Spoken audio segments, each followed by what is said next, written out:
Again, I'm Dr. Shannon Clark with Babies After 35, and I am so excited to have Dr. Kristin Lasseter. She is a reproductive psychiatrist with the Reproductive Psychiatry Clinic of Austin, and you founded that, right?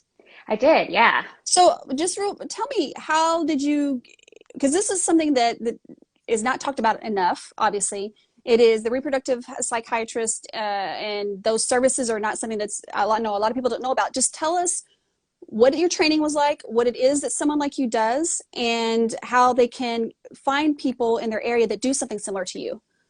So a reproductive psychiatrist essentially goes through medical school like a normal psychiatrist, and then does psychiatry residency, and then does additional training in particularly reproductive mental health. So like mental health related to pregnancy, postpartum, any kind of reproductive sex hormone changes that can cause exacerbations of mental illness or cause mental illness in general.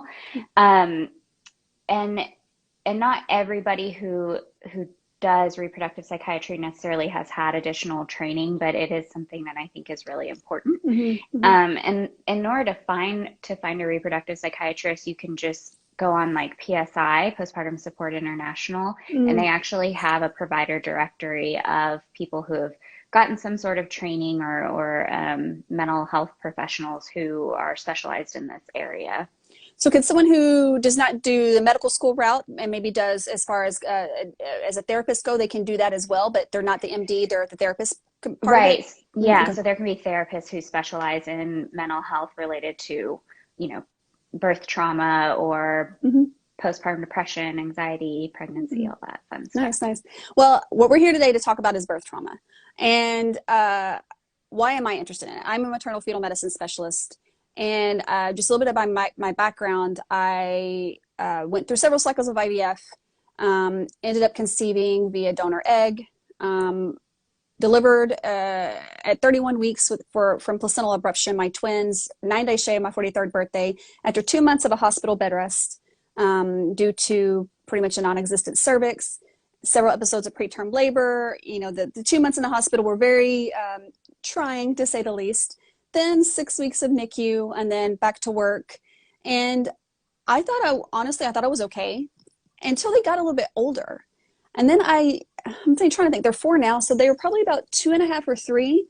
I started having a lot of feelings and flashbacks, if you will, of my time in the hospital, my time with them in the NICU, my delivery, because my delivery was traumatic, and general anesthesia, blood transfusion, hemorrhage, all of that. And I was like, what is going on? And I also work on the same labor and delivery unit where I was hospitalized for 2 months. So being back in that environment every day, and I realized that something was going on when it finally clicked with me that this is probably what was happening with me.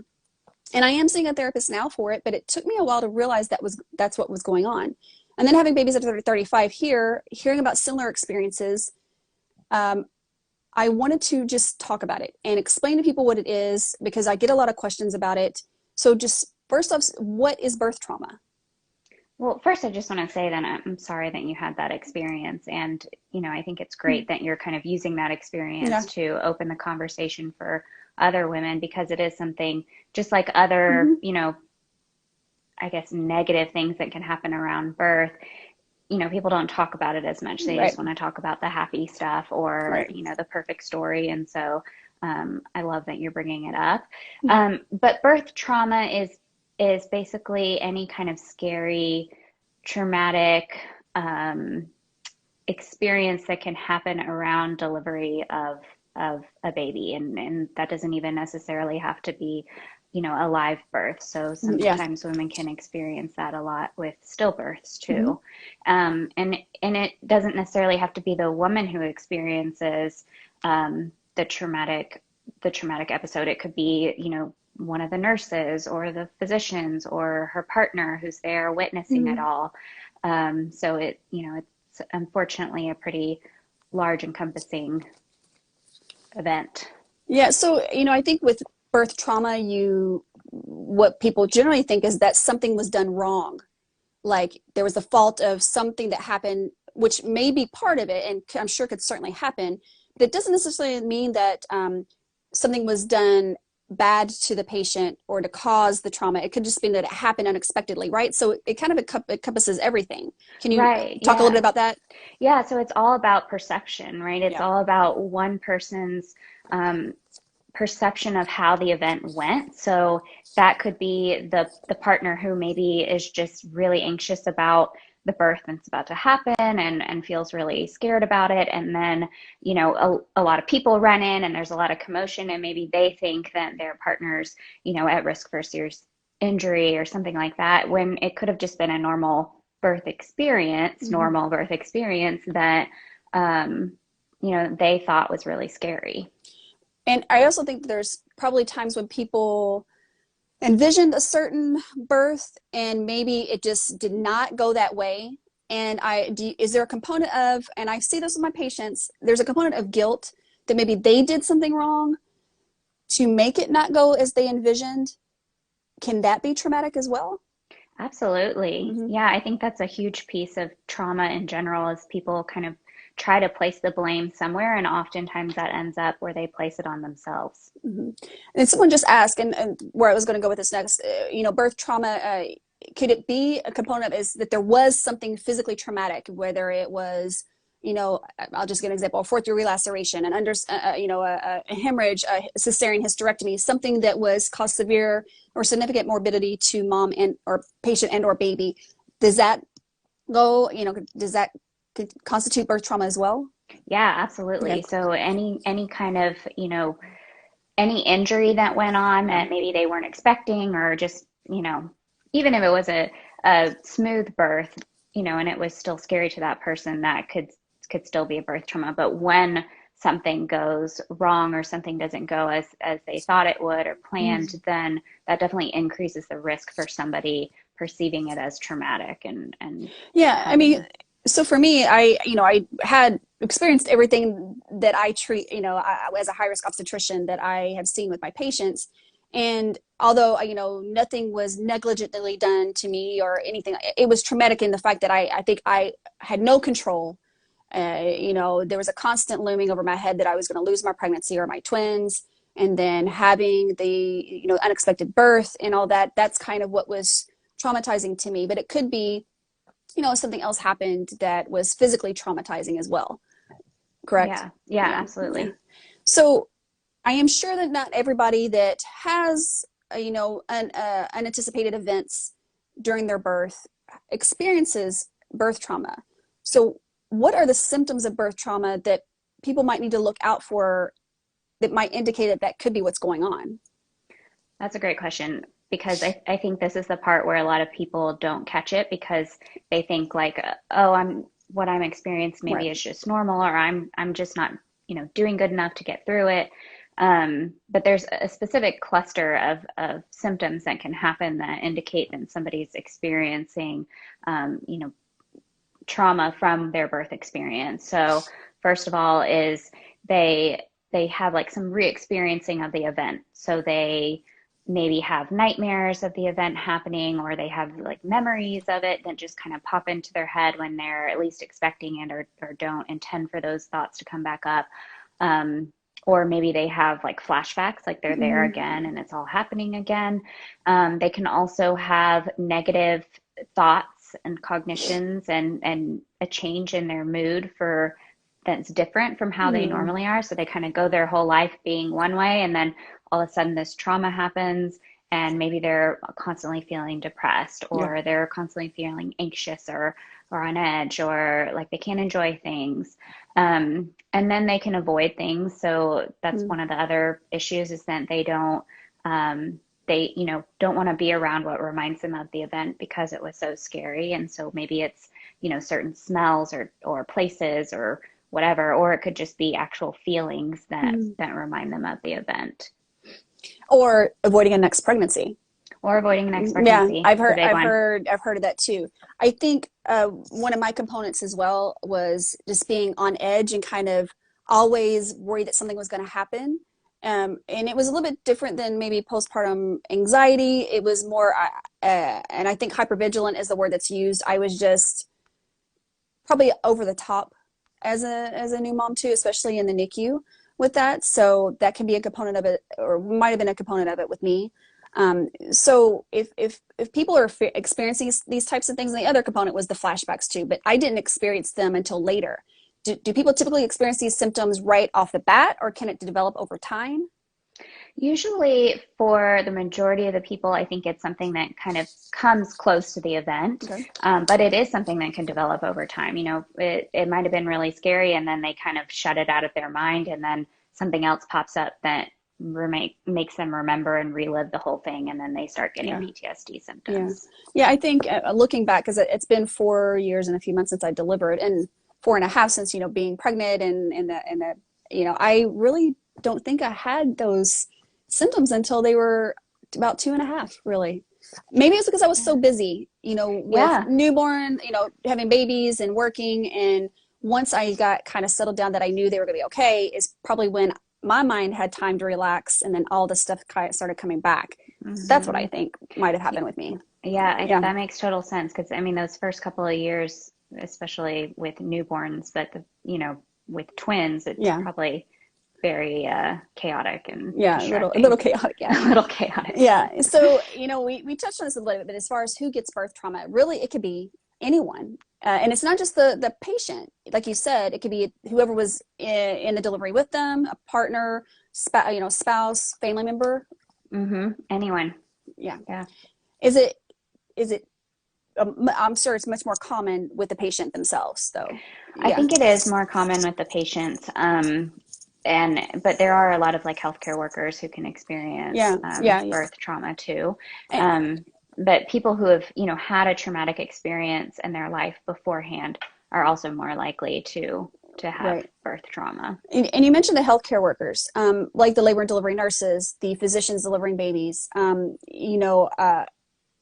love my job and it's great. I love what I do, but it can also be very difficult, especially dealing with pregnancy loss. And I can imagine there probably that years of dealing with that as well may have compounded when I went through it myself, which was probably overlooked for many years until I actually went through it. But you're right. I mean, I know that some of the things that we see can be very traumatic, especially when it's around birth or bad outcomes. And there probably should be a lot more support for healthcare providers, especially who are in that situation. Yeah, I remember, I think it was in medical school, I had a really traumatic patient that I had to take care of, and there was no support around it. There was no kind of, let's talk about this horrible thing that happened. And it's just almost expected, oh, because you're a doctor, you should expect these things to happen and just kind of get on with your life. Yeah. Or that we have a thick, we develop that thick skin. And I remember my first call, taking call after I went back to work. The first baby I delivered was a stillbirth, and I will never forget it. And I mean, it was rough. It was very rough, and I still think about that. And again, it took me a little while longer to realize what was going on, but I finally did. But I know one of the keys with being in healthcare and having gone through it myself is I can't let it take away the joy of my job. So it's been, I have to actively keep working at that to make sure that doesn't happen. But it's, it's a process for sure. Right. Definitely.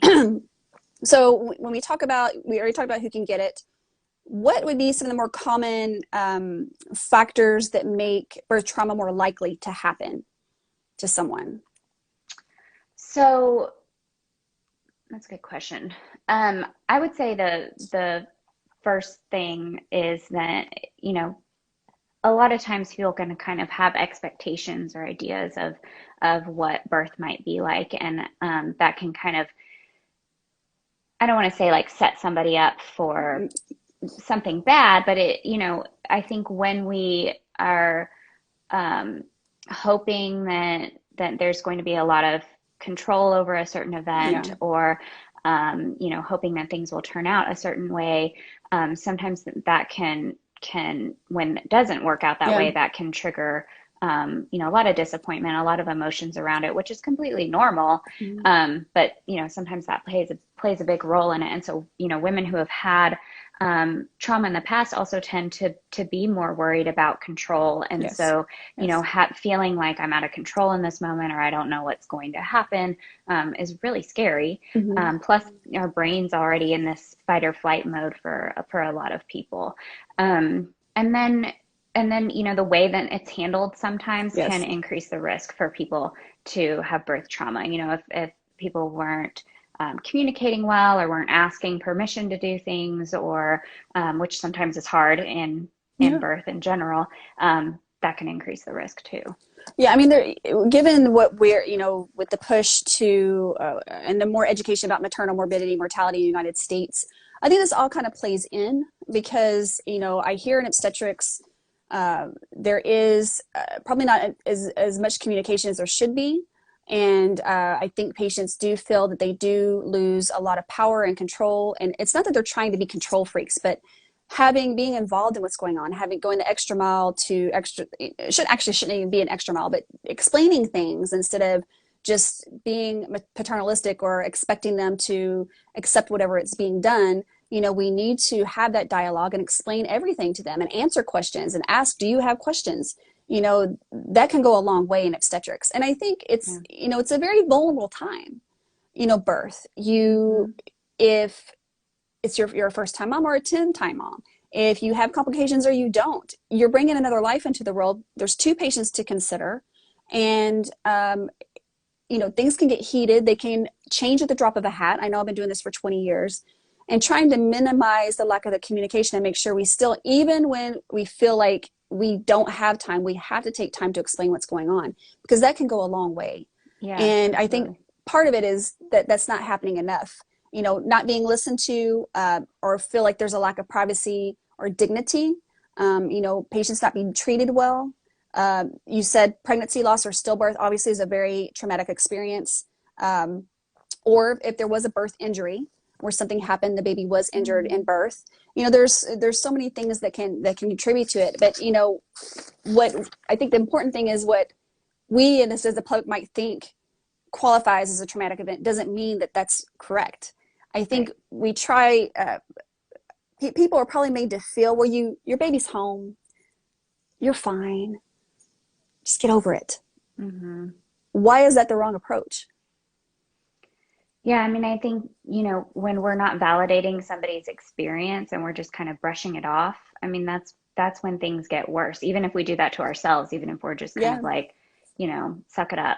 It's not a big deal. It makes us feel worse. And Mm-hmm. so having somebody else do it too is just, it's awful. Yeah, I mean, I think it's not up to someone else to decide what you're supposed to feel with your birth experience. And I think that addressing it sooner than later, you know, we tend to feel like because we're home and we're safe, we're not supposed to be able to have those feelings. But if you have them, you have them. And I think only burying them or trying to push them aside is only going to make it worse over time. Yeah, for sure. Yeah. Okay, so you know we've talked about what birth trauma is, and kind of parlaying into that, what is it specifically about birth trauma that makes it so hard for other people and even the patient to accept as something that really happened? What is it about that? Is it because the baby and the mom are ultimately safe and okay? It's supposed to negate everything else that happened? Is that what it is, or is it something even more than that? You know, I think it's different for different Yeah. cases, but I think a lot of it has to do with what we place on birth and delivery, our kind of our, um, you know, picture that we paint around how birth is. And, oh, you have a newborn baby, you should be so happy. And, Yeah. you know, birth is just this beautiful miracle of life. And so I think people kind of feel like, oh, well, I can't have a negative experience, or if I have a negative experience, something's wrong with me, or I did something wrong, or, Mm. you know, I'm kind of the odd one out. Um, and when in reality, it's everybody's experience is different, and Mm. you know, people can have even somebody can have a good birth experience or Yeah. something that they see as positive, but could still have some scary things happening around it that can trigger some trauma for them. Yeah. So I think it's, you know, it's whatever you're feeling. You have the right to feel whatever you're feeling, no matter what else anybody says. And I exactly. think that, it's not especially, but it can happen in someone who's had infertility. And then, just use myself for example. I went through a lot to get my babies. And even though I had some traumatic experiences, there was a part of me that said, I should just be happy that I got babies. Why am I even thinking about this? I'm being selfish, or it's not fair of me to feel that way. Um, but no matter how much I told myself that, I still had those feelings. I was like, well, I either have to address them or it's going to keep eating at me. And then once I started talking to someone about that and having these conversations like I'm having with you, then I realized that, it can happen to anyone, and it doesn't make me unappreciative or ungrateful for the babies that I have. Um, I had some legitimate things that happened around my pregnancy journey and birth journey as well. And, I went through a lot. So I think we have to allow ourselves a little bit of grace, right? And even if we're not Absolutely. getting it from somebody else, and even though we might want to get it from that person and they may not be validating how you're feeling, you can validate yourself and get help, right? Absolutely. And I think that that's even more the reason to validate yourself if people aren't supporting you in your experience or what you're feeling. I mean, screw them. Yeah. It's not Yeah. their decision. It's not, nobody tells you how to feel or how to experience something. It's completely subjective. And so um yeah, I think we need to be supportive of ourselves and what Yeah. we're feeling and going Yeah. through. So, we hear a lot when we talk about being postpartum. I mean, we know everybody, not everybody, but we're constantly reminded of what postpartum depression is. Now, then we start talking a lot about what postpartum anxiety is. Then we started talking about, and I've talked about it here with your colleague, Dr. Haynes, about perinatal mood and anxiety disorders, which is kind of the umbrella with different things, postpartum OCD. We're talking about more of those things, what I think is great, um, and understanding all of that, and that it's not all postpartum depression. You know, we've been taught that that's the biggest thing, the postpartum blues, postpartum depression, postpartum psychosis. That's what I was taught, even as an OBGYN, but we know that it's much more involved than that, and we're trying to get the word out there with people such as yourself educating on that. Where does birth trauma fit? Does Is birth trauma a separate entity? Like, for example, if I'm looking at perinatal mood and anxiety disorders, is birth trauma one of them? Or does it fall under the umbrella of postpartum depression or postpartum anxiety? Where does it fall in that spectrum, if you will? So it's part of the umbrella of postpartum mood and anxiety disorders. If you had to pick a place where, whether it's more of a mood or anxiety, I'd probably stick it more under the anxiety piece Okay. because it's kind of this traumatic and Yeah. stressful event that happens. And for a lot of people, a huge component of that is anxiety because it kind of taps into that fight or flight, response Yeah. and piece of our brain. But yeah, I mean, I think we've all done a great job of bringing awareness to postpartum depression, but I think that that leaves out a huge Yeah. piece of what also goes on with Yep. postpartum anxiety or birth trauma or, having panic attacks postpartum or, OCD postpartum that a lot of women experience and they're like, well, I'm not depressed. Mm-hmm. And yeah, they're not depressed, but they're still going through something that is just as difficult. Yeah. And then the PTSD, what is different about, because I know they're similar in a lot of ways, or what am I trying to say? The crux of birth trauma is PTSD in a way. But is there Yeah. any difference, or am I saying that right? How are they similar and how are they different? Yeah, so again, if we're using like the umbrella Mm-hmm. analogy, so PTSD is um is kind of the overarching issue. Birth trauma is a portion of PTSD. So it's something that can cause PTSD or lead to Mm-hmm. PTSD. Mm-hmm. But then there's also, PTSD is a very clinical diagnosis. So there's Mm-hmm. also things, people can experience a trauma and not necessarily have PTSD, but have a lot of symptoms of that have come up because of the trauma. Mm-hmm. So how does you go about diagnosing? Do you diagnose birth trauma or do you diagnose PTSD because of birth trauma? Does that make sense? So Yeah, how do you diagnose it? What is the diagnosis process? Yeah, so for diagnosing it, it's PTSD. So Okay. there's nothing in our little um, Yeah. criteria thing that specifically does birth trauma, which is um, I think a disservice in terms of Yeah. perinatal mood and anxiety disorders in general. They've done a really bad job at having diagnostic criteria for those things. Mm-hmm. But for PTSD, yeah, it's something that, you go and see a psychologist, psychiatrist, or, physician about, who then kind of discusses all of your symptoms with you and discusses the event with you, and maybe not in detail, but just kind of getting an understanding of what happened, and then decides whether or not you meet the criteria. Mm-hmm. And so once you have that diagnosis, now you could have PTSD, birth trauma, and a component of anxiety or OC, so you could have some of the other things that overlapped, right? You can have more than one diagnosis Absolutely, that yeah. may or may not even be related. But, going through, what I'm trying to say is going through the process to figure out where things are coming from and kind of sort things out is what's going to help in the treatment phase, right? So what are the treatment options? If someone's diagnosed with birth trauma PTSD, what are the potential treatment options? So there's a few. And that's what I usually tell my patients. You cut out. You said there's a few was the last thing we heard. So there's a few, but the biggest one is therapy. So going and getting therapy for, the traumatic event that happened, kind of talking through and processing what went on, because whenever there's anything traumatic that goes on for us, our default for our brain is to kind of shut off or bury it or survive it, essentially. And so getting professional help with talking through it is a huge portion of it. Medication can also be a big piece of it. So for a lot of people, doing both is kind of the gold standard, but for a lot of people, they need the medication piece to help them even get through the therapy piece of it, because maybe it was just too much for them. And then there's other things, like there's like yoga or meditation, different alternative therapies that people can do also. Well, when I started with my therapy, we didn't just start from that experience. What she wanted to know was, tell me about your life. Was there anything that happened beforehand that was not resolved, that's also playing into this?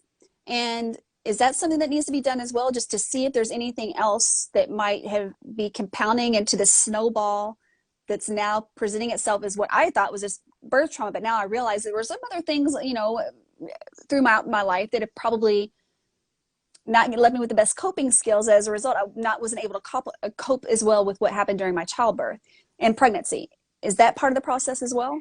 Yeah, it's, everybody's so complex in our experiences and have happened before, even, our genetic makeup of, our temperament and things like that all kind of combine to, and some people just create this perfect formula for them getting PTSD or experiencing birth trauma. So yeah, addressing all the other things that have gone on is super important. You can't just look at one isolated event and, focus on that one thing and say, okay, we solved that issue, now you're good to go. It's usually a kind of a complex issue. Yeah, it's a process. And while we're on it, I am an advocate for therapy and I'm an advocate for treatment. I've done talks about this, and not just because of my own personal experiences, but because of my job. And I deliver babies and I see things that happen and I know what the aftermath can be. It's okay to get help. And just because you go to seek help doesn't mean they're going to write you a prescription and send you on your way. If that's what happens, then maybe you should find someone else. You might, and you can give some tips on that. Sometimes it might take a few tries to find the right person for you to help you through this process. And sometimes you might need medication too. But, what are some of the kind of tips, because going through something like this with a therapist or a psychiatrist, it's very personal. You have to have some kind of connection with the person you're talking, revealing all this stuff to.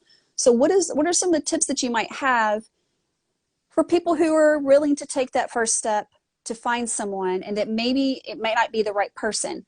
What are some of the tips that you can give to help them find the right person, if you would, or the right provider? Yeah, that's so hard. It's hard because, providers are people too, right? So there's some people that you'll go to and they just, maybe their own experiences are kind of influencing how they're reacting to what you're saying, or they're just, don't maybe have a full understanding of mental health in general. but I think going and getting help is so huge and Yeah.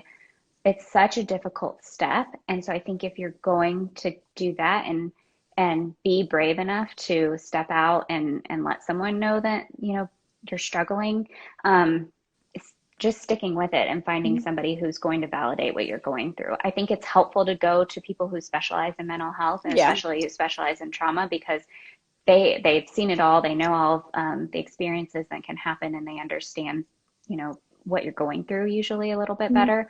Um, but yeah, I mean, I also want to just point out that going and getting help is huge for your kids too. Yeah. Like Yes. Yes. a lot of times I think people think, oh, I'm being weak or I'm being selfish, but you're doing something huge for Yes. yourself and for your children because the way that we interact with them is so Hmm. important. Hmm. Yeah. And so don't get discouraged if the first person you go to is not the right person, or it just doesn't seem right.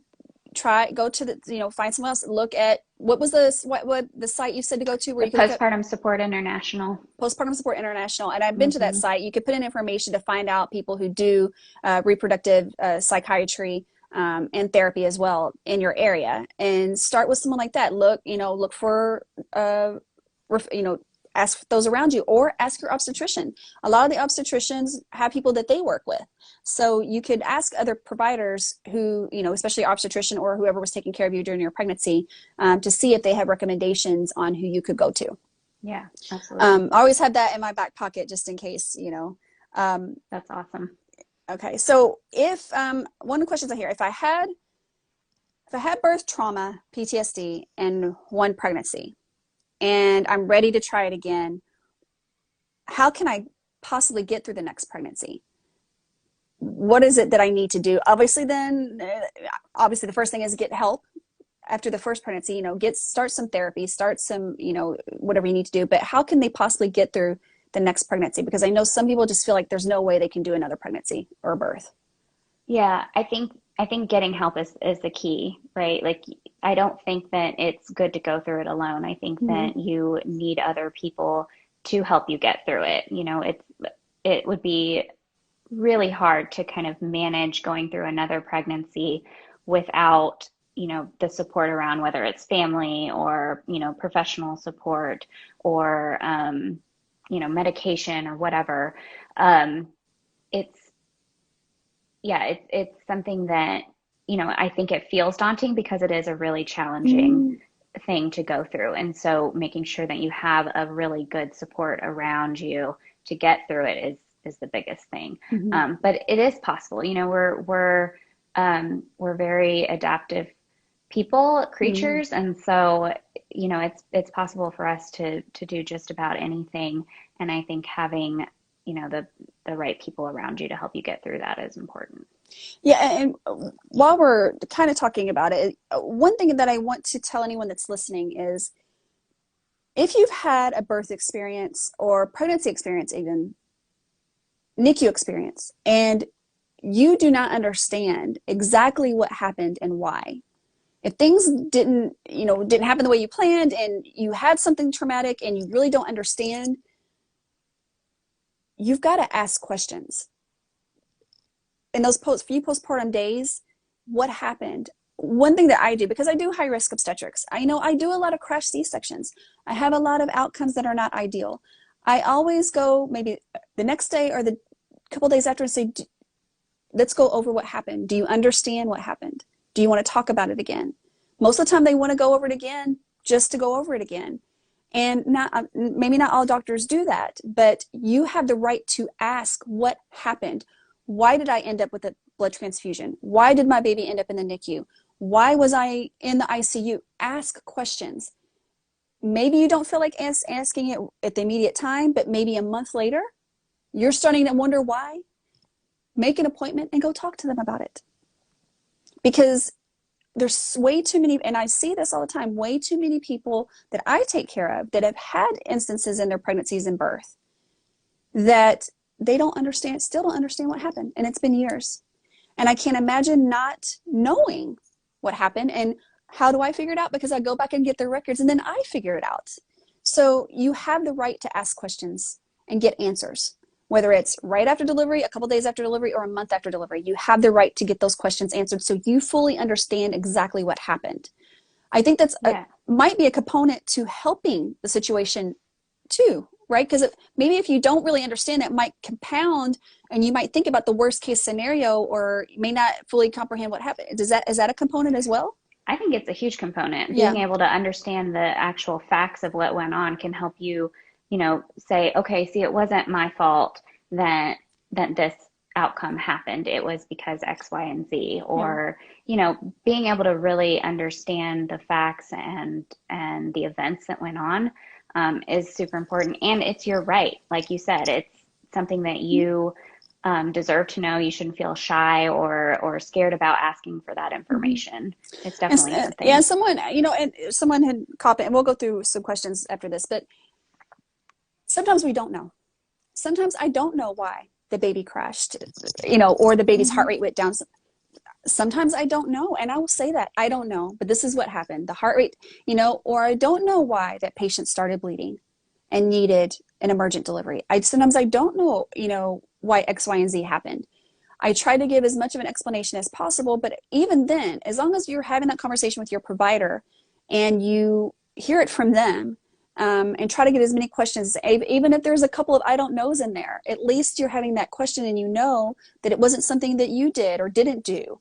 I think that's a huge thing. And if there's any providers listening, we're talking about obstetrics, where we're delivering moms and people who are having babies in a very vulnerable period of time, and we want the best case scenario, and unfortunately it's not always that way. If you're a provider listening, take a minute to explain and answer all those questions, because it's so important that they leave with as best understanding as possible as to what happened, because it makes a big difference. Would you agree? Yeah, absolutely. Yeah. Okay. So let's go through. We have a few minutes to ask some questions. There's a lot of questions here. Let me see if we can get through all of them. Let's see.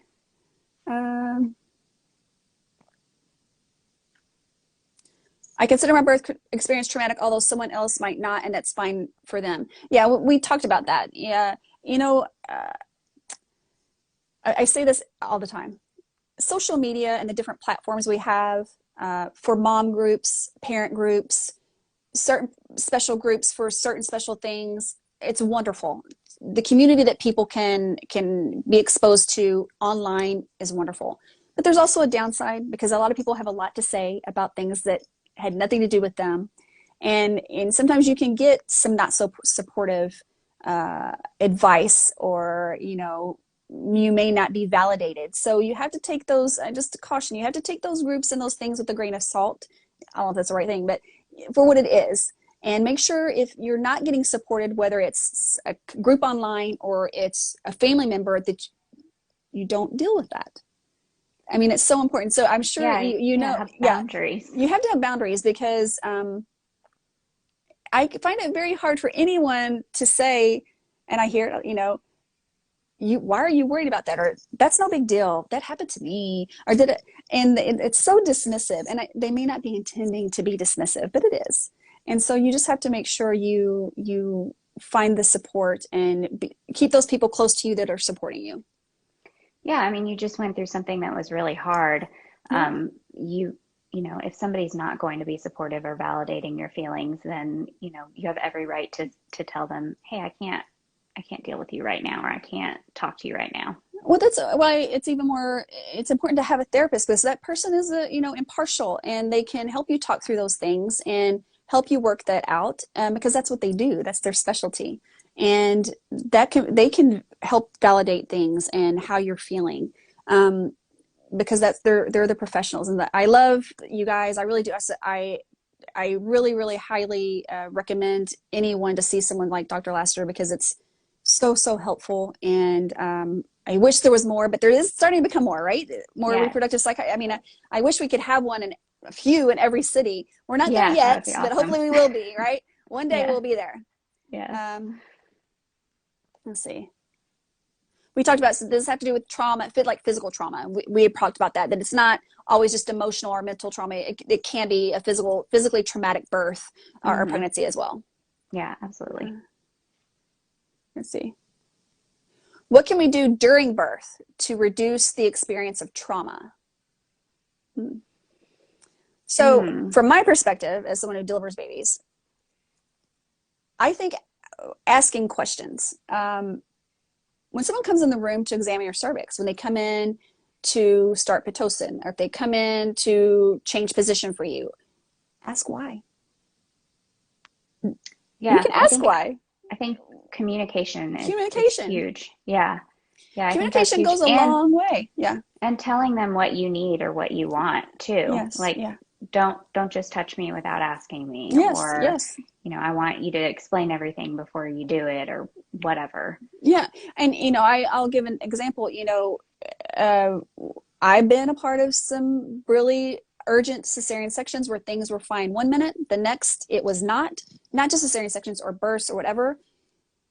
I found, and I've developed this over the years because I've evolved in my abilities as a clinician. I will lean over to the patient and I will say, as people are pulling things out of the wall to get her, listen, we're doing this. We have to get baby out now because of X, Y, and Z. And I know this is scary, but I just want you to trust us. We're going to get through this. And as soon as it's over, we'll talk and answer all of your questions. And that goes a long way. Because sometimes I don't have 5 minutes, and sometimes we don't. And if I did, of course, I would take more time. And I found that when I started doing that, it's been years ago I started doing that. It changed a lot. And I could just see them kind of be like, okay.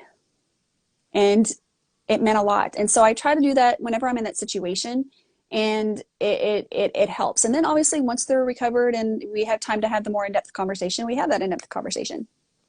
So I think communication is key, and expecting answers is fine, is within your right. Okay, I love my job as a perinatal nurse, preparing moms with the possibility of the unexpected in a birth. I always appreciate conversations like these. Oops, yeah. Let's see.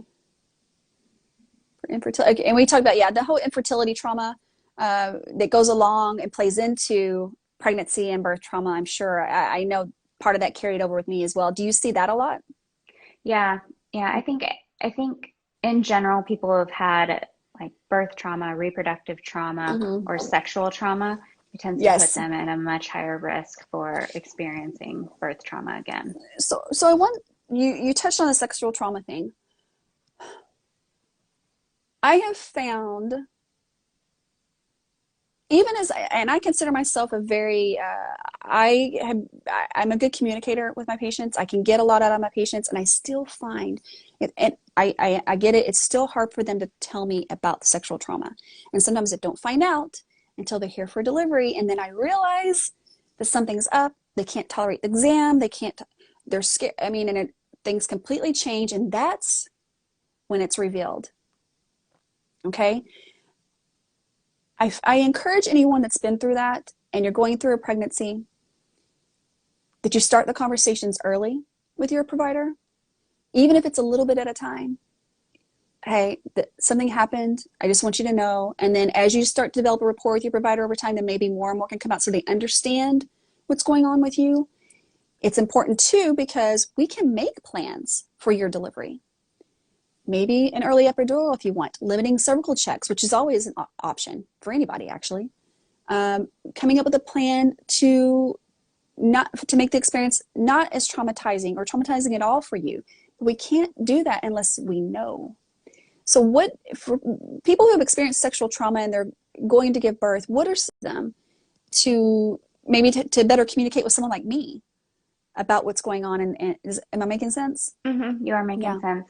It's hard because I think a lot of times there's a lot of shame around sexual trauma, and so people don't want to share that information with anyone, maybe not even admit it to themselves. But I think sharing it with your doctor is so important, because then they can help you get through it a lot better. And that's, if they don't know that has been part of your history, or that's part of your past, they can't do as much to protect you.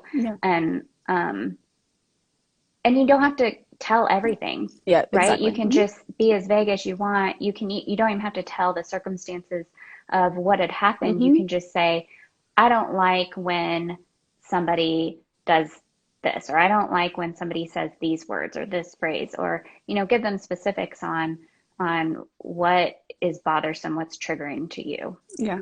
I mean, I think that's important because, again, as someone who's delivered a gazillion babies, there are things that we can do to help make the experience better for you. But we can't help unless we know. And again, you don't have to tell me all of this. You can tell me as much as you want or as little as you want, but just as long as I know, then we can come up with a plan. Okay. And to get you through that. Okay. Yeah. Yeah. Yeah. So you had mentioned too, for treatment, you said therapy is the first goal. Is it common to need medication or therapeutics for patients with birth trauma? So I probably have a biased opinion because I'm a physician, and so I prescribe a lot of medications. So people who I see are people who probably need, they probably tried therapy already, and then they're coming to me because they need medications. But I think, if we're looking at research and looking at evidence, doing therapy and taking medication is the best, the gold standard type thing in terms of getting better faster and not having a relapse in those symptoms coming back. Okay.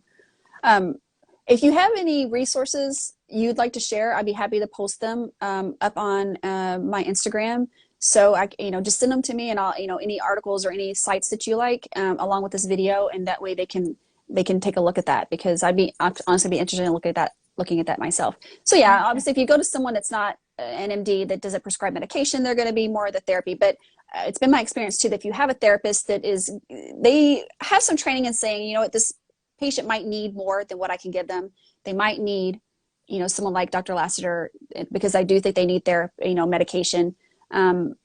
What type of medications typically would be prescribed for someone that is experiencing PTSD birth trauma? Usually your antidepressants, so like SSRI, Zoloft, Prozac, Lexapro, those types of medications. And someone mentioned, I've heard that EMDR is very effective. What is EMDR? EMDR is a type of therapy that's used for trauma. It's eye movement desensitization. Yes. Something. Yeah. Yeah. There's several different types of therapy for trauma in general. And so EMDR is a good one. Cognitive processing therapy, or CPT, is one that has a lot of evidence behind it. Cognitive behavioral therapy for trauma, CBT, is also another one. Exposure therapy. So there's a lot of really good ones out there. And so do all therapists or psychiatrists offer all the types of therapy, or do they specialize in certain types of therapy? Or does that make sense? Yeah. Okay. They specialize in a specific type of therapy. Okay. Yeah. So in general, therapists kind of get training on different modalities of therapy. And then usually it's honestly, they kind of blend different ones to help someone with, their specific issue. But yeah, usually they need a training on something. So a question here, or a comment says, they want to medicate me too, but I'm breastfeeding, so I'm scared it will affect my baby's brain. Here's my 2 cents, and then you can hear yours. A healthy mom, parent, mentally, emotionally, physically, is necessary for a healthy child and baby. If medication is recommended and it's likely to help you, you should seriously consider taking that advice. The baby's going to be fine breastfeeding. There's many medications that be given in breastfeeding. We should not withhold medication treatment from any person because they're pregnant or lactating or breastfeeding. That is a disservice to all pregnant persons and lactating persons, because we can't have a healthy pregnancy or parent if we're not treating them. Some people don't need medications and some do. If you are someone that doesn't make you weaker, a worse parent, a worse anything, you might find that it's going to make things better for you. So I would check the resources. We have tons of things that we can give in pregnancy and lactation and breastfeeding that are safe and have some data and good data. But you have to think about the consequences. If you're not getting the medication that you need and you need it, what are the potential consequences of that, right? What are your Right. thoughts on the That's medication? Yeah, that's my big thing, and I always Yes. try to remind people is, we always focus on the medication being bad and Hmm. what are the effects of the medication. Hmm. Um, but in reality, the illness that you're Yep. going through is much more Yes. of a high risk thing for you and for your baby. So the way that we Yes. interact with our baby, how our affect, so our expressions, our tone of Yep. voice, all of that stuff, even when they're just a few days old, Yes. is super important for their own brain development. And Yes. so if you're not taking care of yourself Yes. mentally, and maybe that's taking medication, you're doing a disservice to your baby too, in a way. Hmm. And so I think I think medication can be, for some people, the only thing that can get them better. And that doesn't mean that like you said, they're doing anything wrong, or they're not trying hard enough. Mental illness is still an illness. The brain's just an organ in our body, and sometimes we can do all the right things, Yes. but we'll still have mental illness. Yeah. One other comment, and then we have about 4 more minutes here. Don't be afraid to advocate for yourself. I think that's huge. Yes, advocate for yourself, but you can also have an advocate with you. Whoever your support person is during your labor and delivery process. Pregnancy is important too. They could be your advocate to help listen, ask questions, with you, for you, take notes. There's nothing wrong with that.